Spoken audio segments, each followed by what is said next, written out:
চোখের নজর, 2 নাম্বার হাতের স্পর্শ, 3 নাম্বার হৃদয়ের উত্তাপ। হৃদয়ের কি? হৃদয়ের তাপ। আল্লাহ ওয়ালার সোহবত, হক্কানি রব্বানি আলেমে দ্বীনের সাহচর্য, সান্নিধ্য। আমার বাপ, এটা মনে রাখতে হবে, কোরআন সুন্নাহর অনুসরণের জন্য, দ্বীন মোতাবেক চলার জন্য, জান্নাত পাওয়ারই জন্য, জাহান্নাম থেকে বাঁচার জন্য আপনাকে ওলামায়ে কেরামের সান্নিধ্য, ওনাদের সাহচর্য, সংস্পর্শ আপনাকে গ্রহণ করতেই হবে, করতেই হবে। এর কোনো বিকল্প ছিল না। কোরআন সুন্নাহ বুঝবার জন্য, দ্বীন মানার জন্য, নিজের জীবনে আহরণের জন্য, আনয়ন, নিজের জীবনে আমল স্বাভাবিকভাবে যেন প্রকাশ পায়, আমার দ্বারা যেন আমল হয়ে থাকে, এটার জন্য ওলামায়ে কেরামের সোহবত, সাহচর্য জরুরি। এমনি হইতো না। আপনি জ্ঞান অর্জন করা আর এটাকে আমলে রূপান্তর করা এক কথা না। এমনি এমনি লম্বা কথার পণ্ডিত বহুত জনে আছে, বুঝেন না কথা?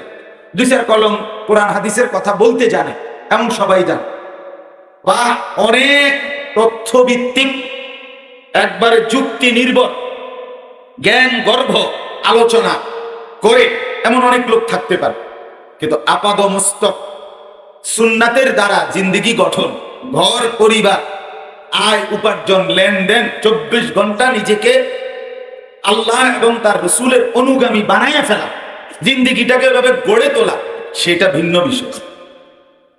সেটা কি ভিন্ন বিষয়, ভিন্ন বিষয়। এই জন্য ওলামায়ে কেরামের সান্নিধ্য বাধ্যতামূলক, জরুরি। কোরআন কারীমের মধ্যে আল্লাহ তাআলা ইরশাদ করেছেন, ইয়া আইয়ুহাল্লাযীনা আমানু আতিউল্লাহ ওয়া আতিউর রাসূলা ওয়া উলিল আমরি মিনকুম। এই যে এখানে 3টা আনুগত্যের কথা বলছে, হে ঈমানদারগণ। তাহলে হে ঈমানদারগণ বলে আমরা যারা এখানে বসছি, আমগরে বলছে না অন্য কাউরে? তো আমাদেরকে বলছে আতিউল্লাহ, আল্লাহর আনুগত্য করো, ওয়া আতিউর রাসূল, রাসূলের আনুগত্য করো, ওয়া উলিল আমরি মিনকুম, এবং তোমাদের মধ্যে যারা উলুল আমর তাদের আনুগত্য করো। এখন উলুল আমর বলতে সমস্ত তাফসীরের মধ্যে লেখছে উম্মতের উলামায়ে কেরামের মধ্যে যারা ফুকাহা, এই ফুকাহায়ে উম্মত, উম্মতের যারা উলামা ফুকাহা, তারা উলুল আমর, তাদের আনুগত্য করে। তাহলে আপনি যদি বলেন আমি শুধুই কোরআন সুন্নাহ মানবো, তাহলে এই ওয়া উলিল আমরি মিনকুম বলতে তৃতীয় কাদেরকে মানতে বলছে? এরা কারা? কোরআন শরীফের এই আয়াতটায় আলাদা কে? তাহলে কে এটা? বুঝেন নাই আমার কথাটা? তোমরা আল্লাহর আনুগত্য করো এবং রাসূলের আনুগত্য করো এবং উলুল আমরে, উলুল আমর মানুষ, উলুল আমর বলতে মানুষকে বোঝায়, কোন বইকে, কাগজকে, পৃষ্ঠাকে বলে। তাহলে এই উলুল আমরের আনুগত্য করো, তো এটাকে কথা বুঝছেনি আমার কথাটা? তাইলে কোরআনুল কারীমকে যদি কেউ মানতে চায়, তাইলে তাকে উলুল আমর, উম্মতের উলামায়ে কেরামকে, ফুকাহায়ে কেরামকে মানতেই হবে, তাইলেই কোরআন মানা হবে। উলামায়ে কেরাম থেকে বিচ্ছিন্ন হয়ে আপনি কোরআন মানেন, এটা আপনি বললে, গায়ের জোরে বললেন আর কি, কিন্তু এটা বাস্তব অর্থে কোরআন মানা হলো দৈন্তার নায়িকার? না, হলো না, হয় নাই, হতেই পারে না, হতেই পারে। কোরআনুল কারীমের মধ্যে বলছে আল্লাহ তাআলা, ওয়াত্তাবি' সাবিলা মান আনাবা ইলাইয়া, তোমরা আনুগত্য অনুসরণ করো, সাবিলা মান আনাবা ইলাইয়া, যারা আমি আল্লাহর দিকে ঝুঁকেছে তাদেরকে অনুসরণ করো। তো তারা কারা? কথা বুঝছেন না? তাহলে তারা মানুষ কিনা বলেন না? তাহলে বুঝা গেল কোরআন সুন্নাহ মানার জন্যই আপনার একটি নির্দিষ্ট সম্প্রদায় যারা কোরআন সুন্নাহকে জীবন সাথে মিশাইয়া নিছে, কোরআন সুন্নাহর পরিচয়ে যারা পরিচিত হয়েছে। একজন আলেম আলেমকে আলেম বলে, ইমামকে ইমাম বলে, খতিবকে খতিব বলে, মুহাদ্দিসকে মুহাদ্দিস বলে, মুফাসসির বলে। এই সবটাই কোরআন সুন্নাহর পরিচয়টা নিজেদের জীবনে নিয়েছে বলেই কোরআন সুন্নাহর পরিচয় এগুলো, এই জন্যই ওনাদেরকে আলেম বলে।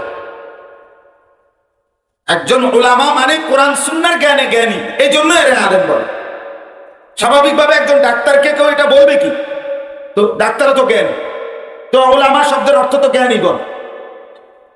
আলেম শব্দের অর্থ জ্ঞানী না, মানে জ্ঞানী এই শব্দটা যদি আরবি কইতে হয় তো এটার আলেম কইতে হইব না।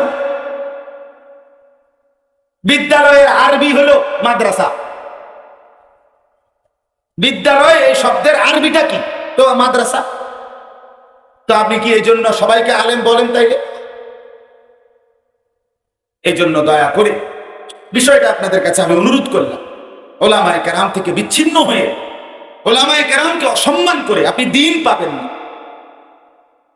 আখিরাত মিলবে না, পণ্ডিতীকরণ যাবে। দুনিয়ায় বহুজন বহুভাবে ভদ্রচিত ভাবে অভদ্রচিত ভাবে মাতবরি করতে পারে। দুনিয়ায় মাতবরি এত কঠিন কিচ্ছু না, এবং এটা খুব আহামরি কিচ্ছু না। আপনার সামনে আমি দুর্বল হয়ে থাকলাম আর পারলাম না আর কি, নাই তো আপনি একটু অহংকার করলেন আর কি, এটা কোনো সমস্যা নাই। আমি মনে করেন দুর্বল, আপনি মনে করেন সবল, কিন্তু দোনো দুর্বল এবং সবল হাসরের ময়দানে তারের মতো সোজা হয়ে যাবে।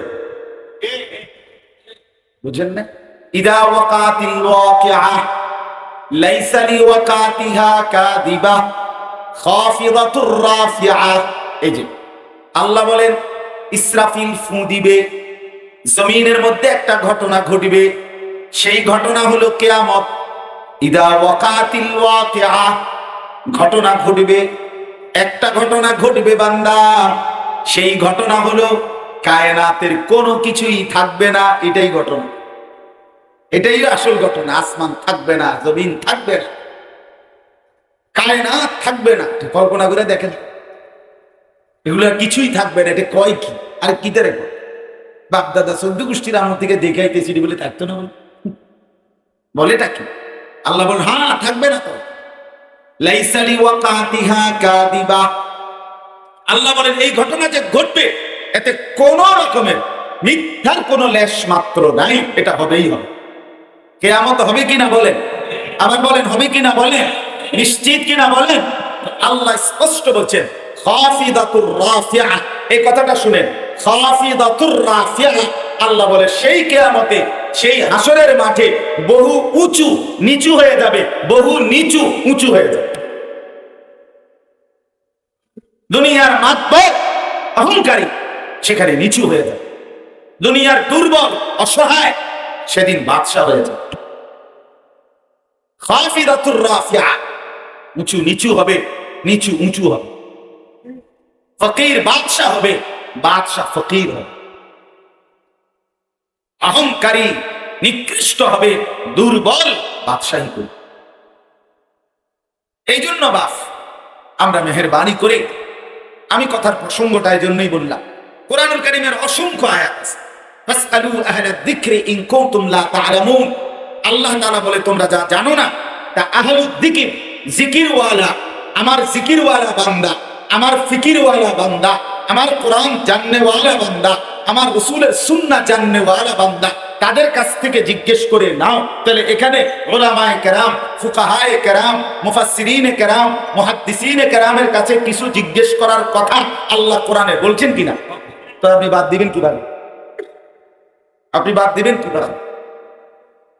এজন্য বাদ দেওয়ার কোনো সুযোগ নেই। নিজে নিজে কোরআনওয়ালা, নিজে নিজে হাদিসওয়ালা না হবেন না, আপনি হইতে পারবেন না। আহলে কোরআন, আপনি নিজে নিজে কোরআনওয়ালা, আমি আমার কোরআন আমি বুঝবো, এটা আমার কিতাব আমি বুঝবো না, আপনি পারতেন না। আপনি আহলে হাদিস, অর্থাৎ আপনার হাদিস আপনি বুঝবেন, নিজে নিজে বুঝবেন, আপনি এটা না, এটা আপনি পারতেন না, আপনি এটা বুঝতেন না। আমি বলবো তিনটা কথা বুঝলেই পুরো হাদিস বোঝা হয় না। আপনি বুঝেন নাই আমার কথাটা? আপনি তিনবার হাত তোলা এটা বুঝছেন, ঠিক আছে, এতে আপনি মনে করেন না রাসূলুল্লাহ সাল্লাল্লাহু আলাইহি ওয়াসাল্লামের 23 বছর আপনি বুঝে গেছেন। বিষয়টা এত সোজা না। 23 বছর রাসূলুল্লাহ সাল্লাল্লাহু আলাইহি ওয়াসাল্লামের মেহনত, শুধু এই হাত নামাজে তিনবার তোলা, এটাই ছিল নবী সাল্লাল্লাহু আলাইহি ওয়াসাল্লামের 23 বছরের মেহনত, ঠিক না? কথা বুঝেন নাই আমার? আপনি এটা বুঝে ফেলছেন, আপনি জোরে আমিনটা বুঝে ফেলছেন, হ্যাঁ, আপনি পুরো ইসলাম বুঝে ফেলছেন, আপনি রাসূলুল্লাহ সাল্লাল্লাহু আলাইহি ওয়াসাল্লামের হাদিস বুঝে ফেলছেন। না না বাপ, না না, দয়া করে নিজের উপরে রহম করেন। আমি ধাক্কা দেওয়ানোর জন্য বলছি না, কসম আল্লাহ আপনার প্রতিপক্ষ মনে করে বলছি না। আপনার বিবেকের অনুভূতি জাগানোর জন্য বলছি। রাসূলুল্লাহ সাল্লাল্লাহু আলাইহি ওয়াসাল্লাম 23 বছর এক বিশাল অতলান্ত কুল কিনারাহীন সাগর মহাসাগরের নাম মুহাম্মদ আরবীর 23 বছর। এটার জন্য উম্মতের উলামায়ে কেরামকে লক্ষ দিন হাজারো রাত দিবা নিশি একাকার করে উম্মতের বুজুর্গ পূর্বের উলামা মুফতিয়ান উলামায়ে কেরাম রাত জেগে দিন জেগে মাইলের পর মাইল পথ অতিক্রম করে জিন্দেগির কোন সুখ আহ্লাদ ব্যক্তিগত কোন রুচি অভিরুচি সব ছেড়ে দিয়ে আল্লাহ রাসূলের এই দ্বীন কোরআন সুন্নাহর এই ইলম উম্মতের জন্য সংগ্রহ করছেন, যাচাই বাছাই করছেন, এরপরে এগুলোকে ফতোয়া আকারে মাসাইল আকারে সিদ্ধান্তের আকারে সাজাইয়া পেশ করে দিয়েছেন। এত সহজ না বাপ বিষয়, এত সহজ, এতটা সহজ না বিষয়। এই জন্য দয়া করে বুঝতে শিখে নিন, অবশ্যই খেয়াল করবেন, অবশ্যই খেয়াল।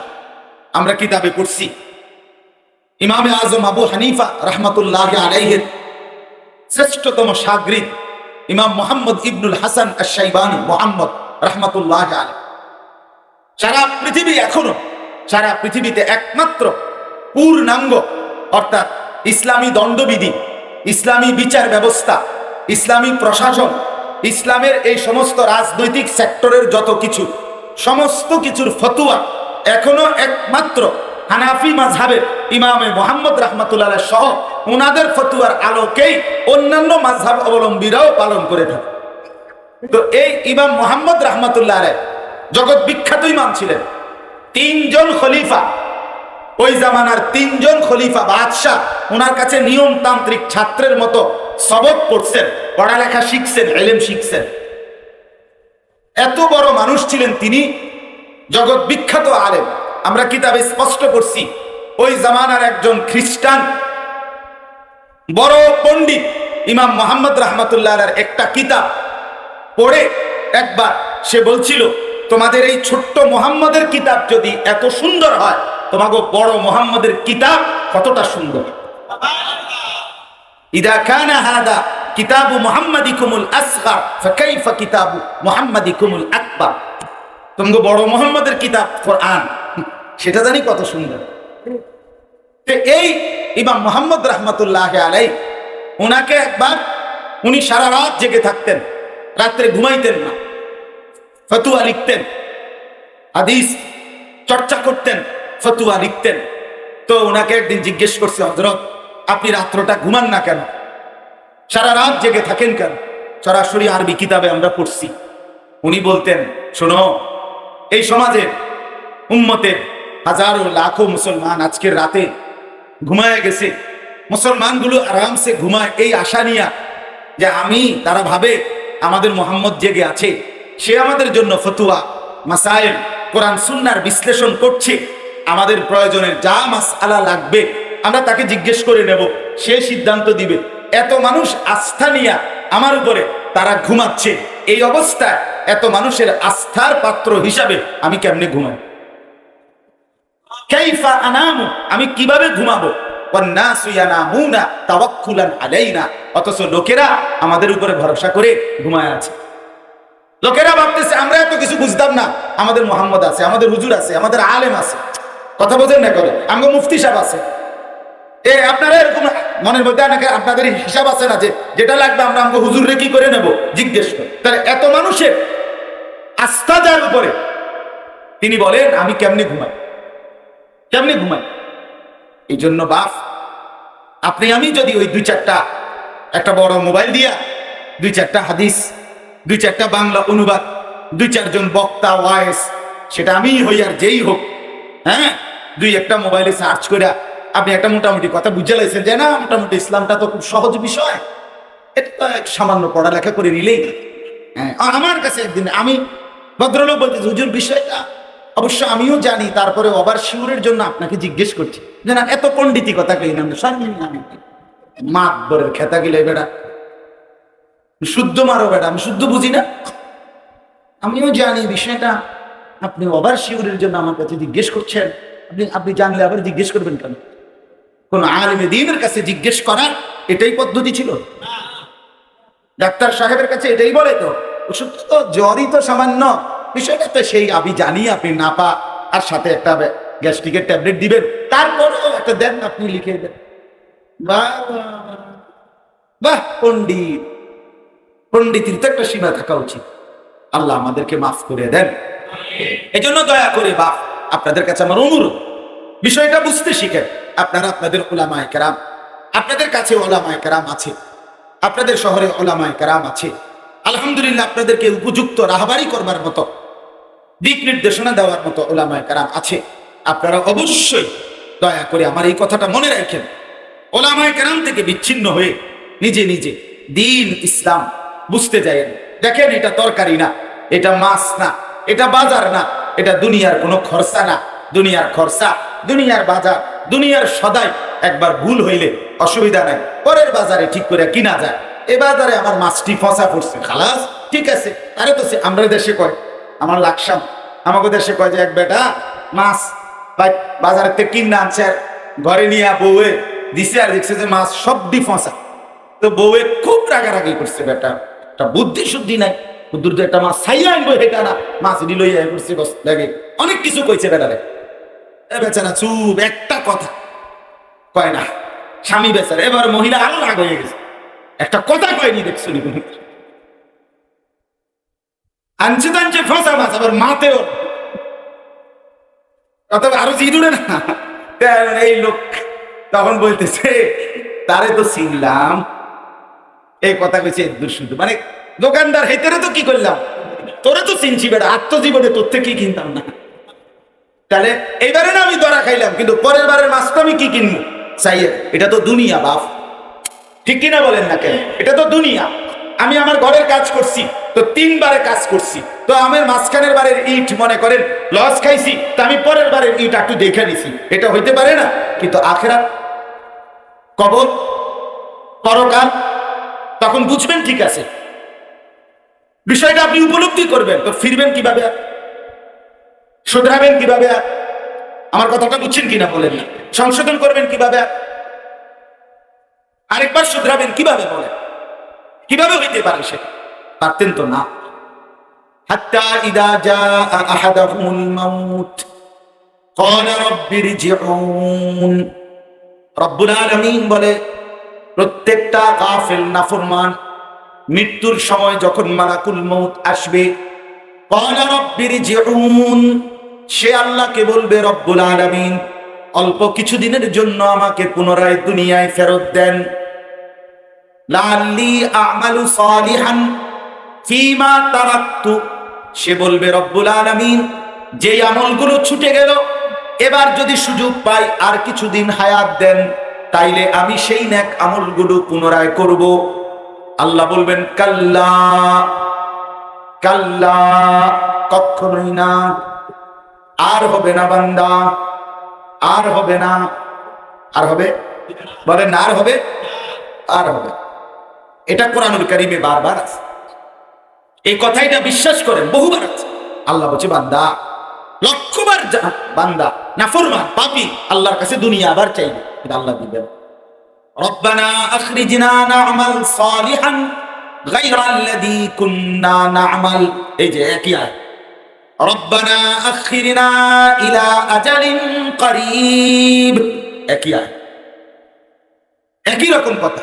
আল্লাহ বলে, নাফরমান বারবার বলবে, আল্লাহ আমাকে দুনিয়ায় ফেরত দেন, দুনিয়ায় ফেরত দেন, দুনিয়ায় ফেরত দেন। আল্লাহ বলবে, না, হবে না, হবে না। জাহান্নামের মধ্যে জাহান্নামী আল্লাহ তাআলার কাছে বারবার একটু বিরতি চাইবে, যে আল্লাহ যদি দুনিয়ায় যেতে না দেন, তাহলে একটু সময়ের জন্য আমারে জাহান্নামের আগুনে বিশ্রাম দেন, 10টা মিনিট। 24 ঘন্টায় আমারে 1টা ঘন্টা 20টা মিনিট আমারে একটু বিরতি দেন। কোরআনুল কারীমে আল্লাহ বলেন, লা ইউখাফফাফু মিন আযাবিহা, না নাফরমান 1 সেকেন্ডের জন্য আযাব হালকা করা হবে না। লা ইউফাত্তারু আনহুম ওয়া হুম ফীহি মুবলিসুন, আল্লাহ বলে 1 মিনিটের জন্য বিরতি দেয়া হবে না। লক্ষ কোটি বছরে আমার জাহান্নামী বান্দা একবারের জন্য চেহারায় কোনোদিন আর হাসি ফুটবে না, হাসি ফুটবে না। ওয়ানাদাউ ইয়া মালিক লিয়াকদি আলাইনা রাব্বুক, ক্বালা ইন্নাকুম মাকিসুন। রব্বুল আলামিন বলে, জাহান্নামী বান্দা শেষ পর্যন্ত অস্থির হয়ে জাহান্নামের ফেরেশতাকে ডাক দিবে। ফেরেশতার নাম হলো মালিক, জাহান্নামের দারোগা, জাহান্নামের প্রধান ফেরেশতার নাম মালিক। আল্লাহ বলেন, জাহান্নামী মালিক ফেরেশতাকে ডাক দিয়ে বলবে, ইয়া মালিকু, হে মালিক, লিয়াকদি আলাইনা রাব্বুক, তোমার আল্লাহকে বলো না আমাকে ধুকে ধুকে তিল তিল করে এই আগুনে না পুড়িয়ে আমারে একবারে শেষ করে দিতে, আমি যে আর পারছি না, আমারে মেরে ফেলতে বলো, একদম শেষ করে দিতে বলো। ক্বালা ইন্নাকুম মাকিসুন। জাহান্নামের দারোগা ফেরেশতা বলবে, না ফরমান, আর কোনোদিন এমনটা হবে না, বরং এভাবে জীবিত থেকেই তোমাকে লক্ষ কোটি বছর অনন্তকাল অপেক্ষা করতে হবে।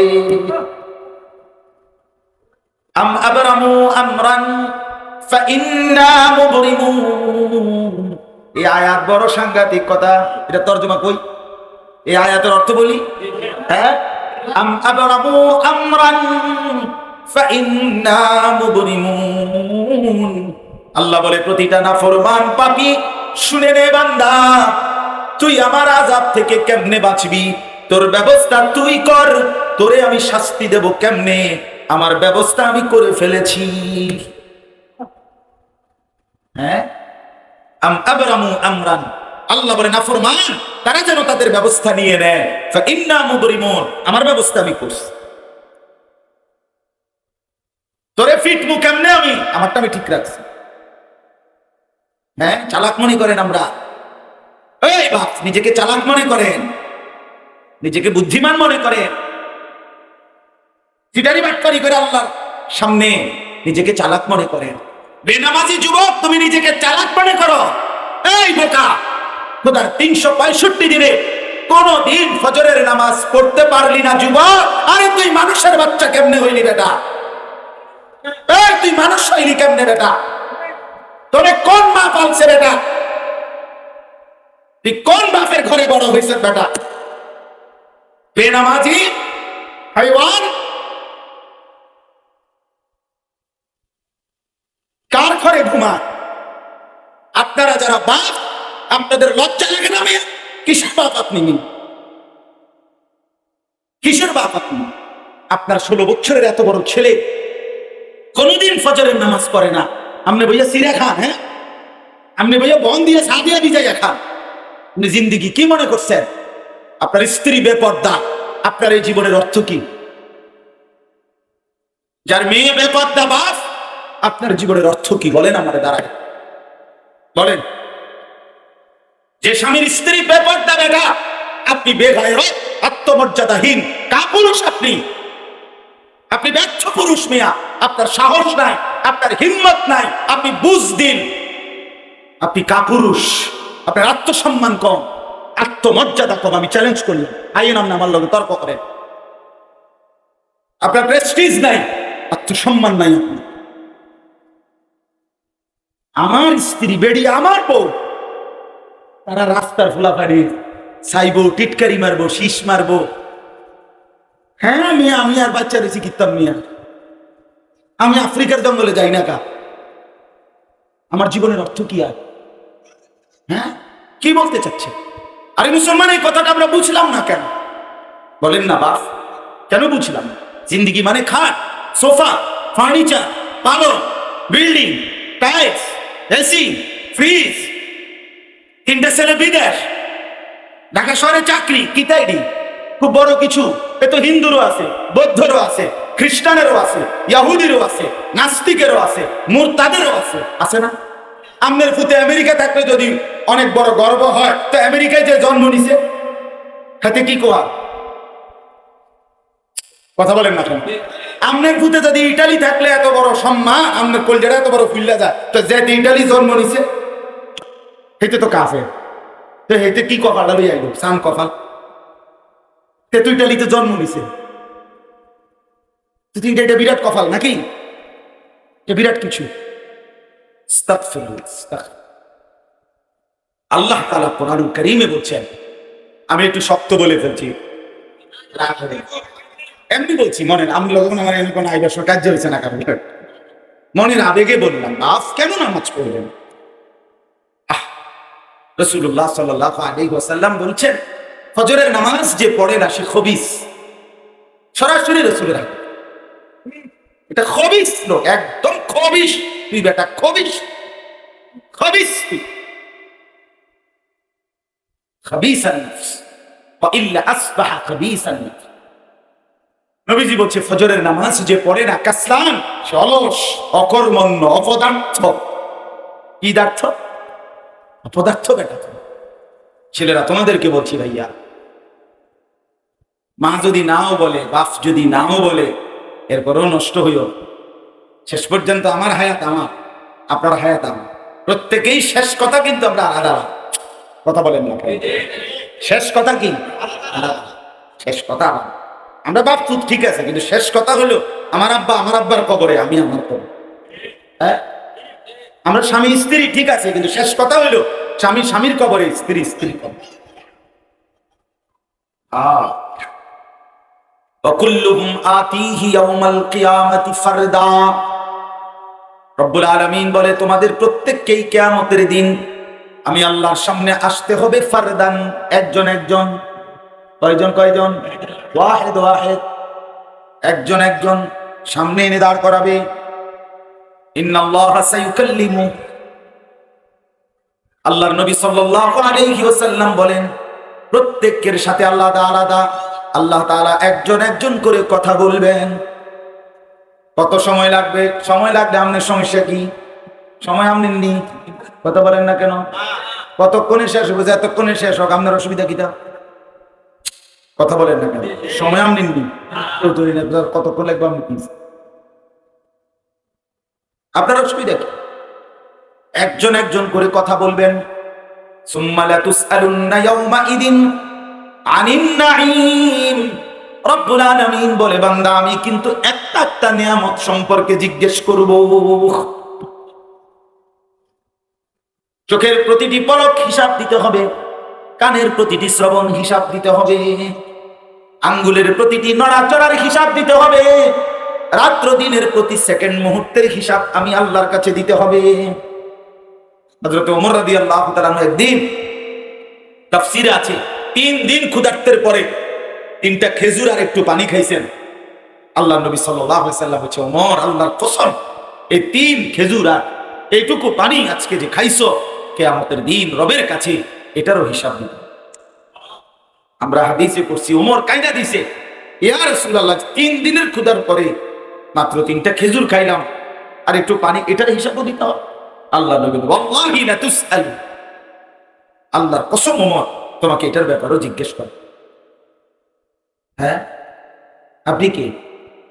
আমি কে?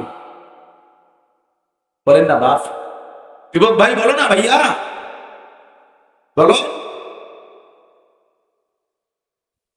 সামান্য কিছু পড়ালেখা করেই নিজেকে কি চালাক মনে করে, 2-4 শব্দ শুদ্ধ বলতে পারলে খুব হ্যান্ডসাম, খুব স্মার্ট, খুব স্মার্ট, হ্যাঁ খুব চালাক, অনেক শিক্ষিত, কথা শুদ্ধ বলে। কিন্তু আপনি কেমনে শিক্ষিত? আপনি তো পেশাব করে পানি নেন না, আপনি শিক্ষিত হলেন কিভাবে? আপনি অভদ্র, অসভ্য বেটা তুমি, অসভ্য বেটা তুমি। তুমি কিসের শিক্ষিত? তুমি কে পড়ালেখা করছো? পড়ার ঘাস বেটা, মুক্তা ফাড়ি না তার বানিয়ে। তুমি ভদ্রলোক কিভাবে হইলেন? এটারে বুঝি ভদ্রতা বলে? মুতের গন্ধওয়ালা বেড়া, তুমি ভদ্রলোক? এত তাহলে ভদ্রলোক এটারে করে ভদ্র, অভদ্র কেটা পেন? অভদ্র কি না? দিল চাই বাপ। আমি এই জন্য শুরুতেই বলছি, শুধুই মাত্র আমাদের দিলের পরিবর্তন দরকার, ইসলাহি মাহফিল, জিন্দগির পরিবর্তন দরকার বাপ, জীবন গঠন দরকার। একলা চলবেন না, ওলামায়ে কেরাম থেকে বিচ্ছিন্ন হয়ে প্রতিনিয়ত নিজেকে আলেমদের কাছে সুপর্দ করেন, ওলামায়ে কেরামের কাছে বসেন বাপ, দিল সাজা, দিল সাজা। বলতেছিলাম আল্লাহ তাআলা বলছে ইস্তাজিবু লিল্লাহি ওয়া লিরাসূলি ইযা দাআকুম লিমা ইউহয়িকুম। আল্লাহ তাআলা বলেন হে ঈমানদারগণ, আল্লাহ এবং তার রাসূলের ডাকে যখনই ডাকে সাড়া দাও তখনই। লিমা ইউহয়িকুম, আমার ভাই শুনতেছেন কথা? লিমা ইউহয়িকুম, এই শব্দটা বুঝতে হবে। গতকালকে আমার শাহ আরিফ বিল্লাহ হযরত মাওলানা শাহ আব্দুল মতিন বিন হুসাইন ঢালকানগর হযরত এটা বলছেন। কালকে রাত্রে আমি শুনছি হযরতের বয়ান ঢাকা। আল্লাহ তাআলা বলছেন, হে ঈমানদারগণ, আল্লাহ এবং তার রাসূল যখনই ডাকেন তখনই সাড়া দাও। দিলে কি হবে? লিমা ইউহয়িকুম, তাহলে এই সাড়া দিলেই তোমরা হায়াত পাবে, জীবন পাবে, বেঁচে থাকার সার্থকতা মিলবে। এজন্য কোন মুসলমান, কোন ঈমানদার তার বাঁচার সার্থকতা, তার জীবনের সার্থকতা আল্লাহর কসম, আল্লাহ এবং তার রাসূলের আহ্বানে সাড়া দাও। সেই বেঁচে আছে, সে হায়াত পাইছে, সেই জীবন পেয়েছে। বাকিগুলো মর, বাকিগুলো মর। নামাজের ওয়াক্তে যারা নামাজ কপালে জোটে না, আপনি বেঁচে নাই। হালাল খাবার যার কপালে জোটে নাই, আপনি বেঁচে নাই। সুদ, ঘুষ আর মিথ্যা অবৈধ উপার্জন যার জিন্দেগি, আপনি বাইচা না। আপনি মরা মানুষ হাঁটে নাই, আপনি মুর্দা লোক হাঁটতেছেন। সারা রাত যে যুবক উলঙ্গ ছবি, নাচ, গান, নর্তকীর দৃশ্য এই বড় মোবাইল দিয়ে দেখছে আর চলছে, যে মা, যে বোন বেপর্দার জিন্দেগি, রাস্তায় রাস্তায় নিজের শরীর যৌবন প্রদর্শন করে বেড়াচ্ছে, ওই বোন, ওই মা, ওই ভাই, সে মূলত বেঁচে নাই, সে মারা গেছে। বহু হায়াত, বেঁচে থাকা আল্লাহ এবং তার রাসূলের ডাকে সাড়া দাও। মান আমিলা সালিহান মিন যাকারিন আও উনসা ওয়া হুয়া মুমিন ফালানুহইয়ান্নাহু হায়াতান তাইয়্যিবা। রব্বুল আলামিন বলে, পুরুষ কিংবা নারী যে ঈমান ঠিক রেখে সবগুলো নেক আমল করবে, আমি আল্লাহ ওয়াদা দিলাম, অবশ্যই অবশ্যই আমি রব্বুল আলামিন তাদেরকে পবিত্র হায়াত দিয়ে দেব। এই যে জীবন দিবে, আল্লাহ বলছে ফালানুহইয়ান্নাহু, তাদেরকে আমি হায়াত দেব। কি দেব? আবার বলেন, কি দেব? হায়াত দেব। তাহলে জীবন পাবে তখন, আল্লাহ রাসূলকে মানবে যখন, তখনই জীবন পেল। ফালানুহইয়ান্নাহু হায়াতান তাইয়্যিবা আল্লাযী খালাকাল মাউতা ওয়াল হায়াতা লিয়াবলুয়াকুম আইয়ুকুম আহসানু আমালা। আল্লাহ বলেন, আমি হায়াত সৃষ্টি করেছি। কেন দিলাম হায়াত? পরীক্ষা করার জন্য আমার কোন বান্দা নেক আমল কতটা সুন্দর। তাইলে আমলের সৌন্দর্যের উপরে হায়াত, ঠিক কিনা বলেন? তাইলে তাইলে নাফরমান বেঁচে নাই, সিটার বাটফার বেঁচে নাই, সুদখোর, ঘুষখোর বাইচা নাই, মদখোর, গাঁজাখোর, ফুট্টাখোর, বাবাখোর, ডালখোর, ইয়াবাখোর, তুমি বাইচা না।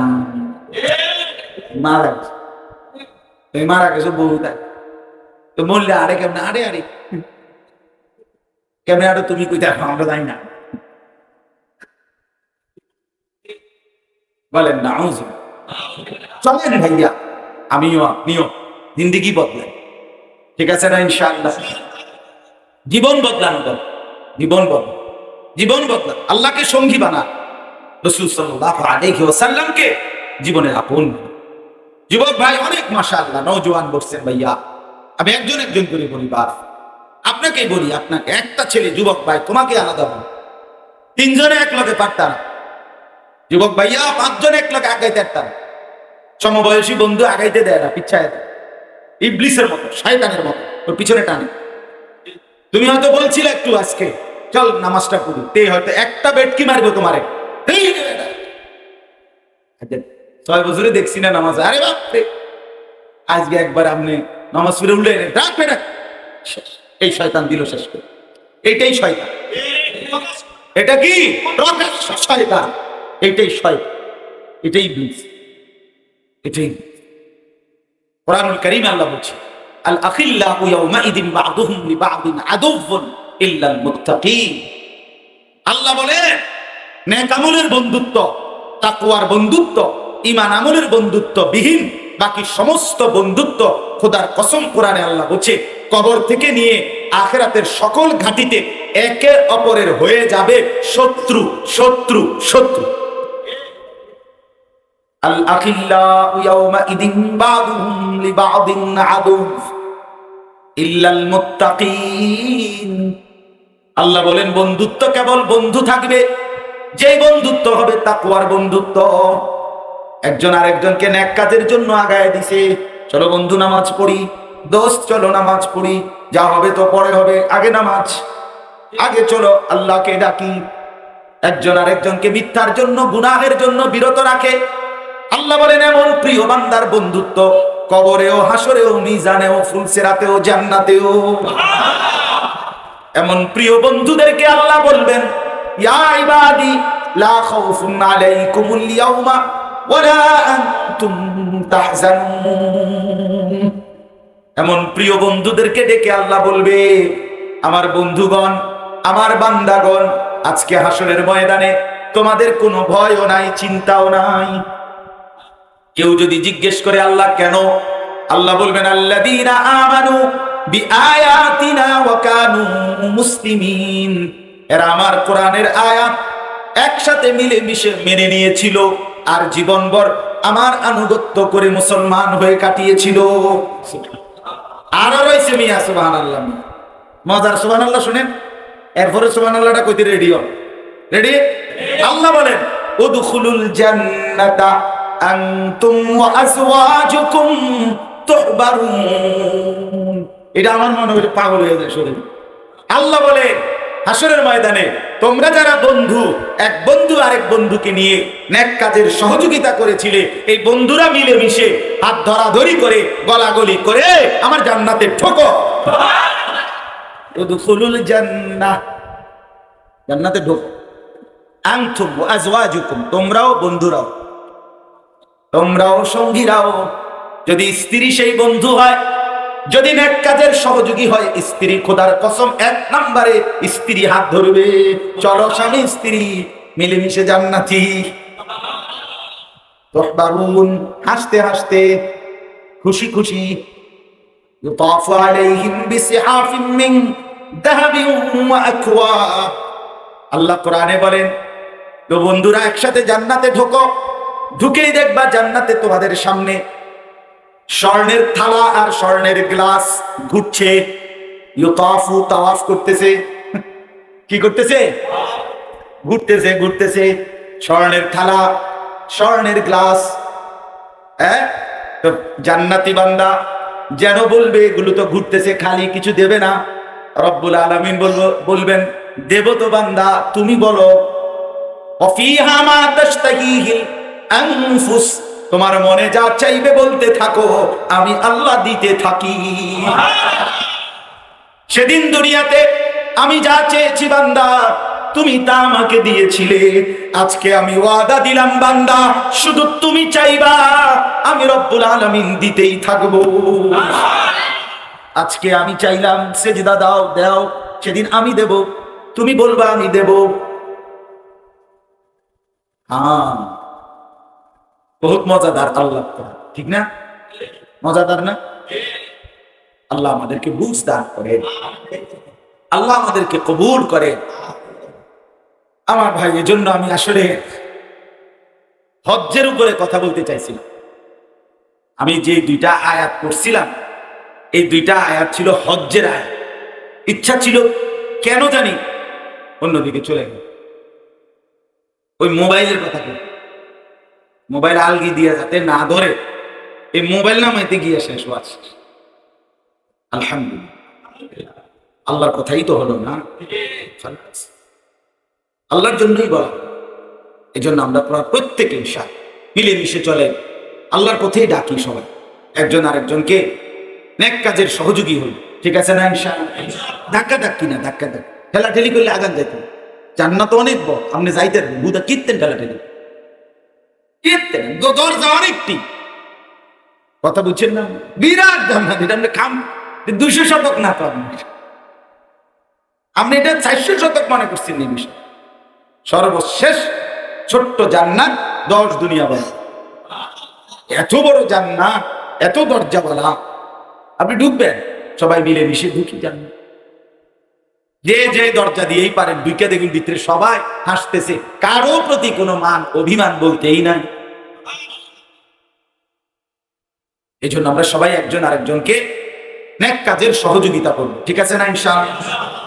অনেক অনেক আমার কাছে অনেক ভালো লাগছে যে নওজোয়ান ভাইরা আপনারা মিলেমিশে এই ইসলাহি মজলিস আপনারা চালু করেছেন। আমি অনুরোধ করব চালু রাখেন, কষ্ট করে হলেও চালু রাখেন। আল্লাহর কথা বারবার শুনতে হয়। এই যে এখন দিল থেকে বলেন, আমি আপনি প্রত্যেকে আল্লাহর কোরআনের এতগুলো আয়াত শোনাতে কিছুক্ষণের জন্য হইলো দিলের মধ্যে ভিন্ন অনুভূতি আছে না? এখন মানে ভালো লাগতেছে না? এখন এটা আবার শুনলে আবার শুনলে আবার শুনলে দেখবেন একদিন ইনশাআল্লাহ আল্লাহ তাআলার এই জমিনে আল্লাহর কত বড় বড় নাফরমান বান্দা বদলে গেছে, আপনি আমি বদলাবো না কেন? কেন বদলাবো? হ্যাঁ, 100 খুনের আসামি জামানার ওলি হইছে, আপনি হবেন না? বেশ্যাপতিতা নারী আল্লাহর প্রিয় বান্দি হইছে, আপনি হবেন না কেন? আমার মা হবে না কেন? আমার বোন হবে না কেন? আমার বিবি নেককার হবে না কেন? এই জন্য হতাশ হইতেন কি হইতে নাই না, সাবধান, হতাশ হবেন না। আপনাদের অনুরোধ করছি, বাবারা আপনারা আপনাদের ছেলেদেরকে নামাজি বানানোর জন্য আবার আবার মেহনত করেন, স্ত্রীকে পর্দানশীল বানানোর জন্য আবার হাল চায়। ওই তো না হুজুর, কথা তো ভালোই, আসলে বুঝি কথাটি ঠিকই কইছে হুজুরে, ফাইতাম না, ফাইতাম না, আমি ফাইনা ভাত খেতেন ফারাইলাম না, এটি ফাইতেন না, পারতেন না কেন? আপনি মেহনত করেন। মোমেনের জন্য হতাশা কি? কুফুরি। মনে রাখবেন, মোমেনের জন্য হতাশ হওয়া কি? কুফুরি। কুফুরি। মোমেন হতাশ হয়। হযরত ইয়াকুব আলাইহিস সালাম 40 বছর একটানা ইউসুফ আলাইহিস সালামের জন্য কাঁদছে। কত বছর? 40 বছর। বিশ্বাস করে আমরা কোরআনে আছে তাফসিরে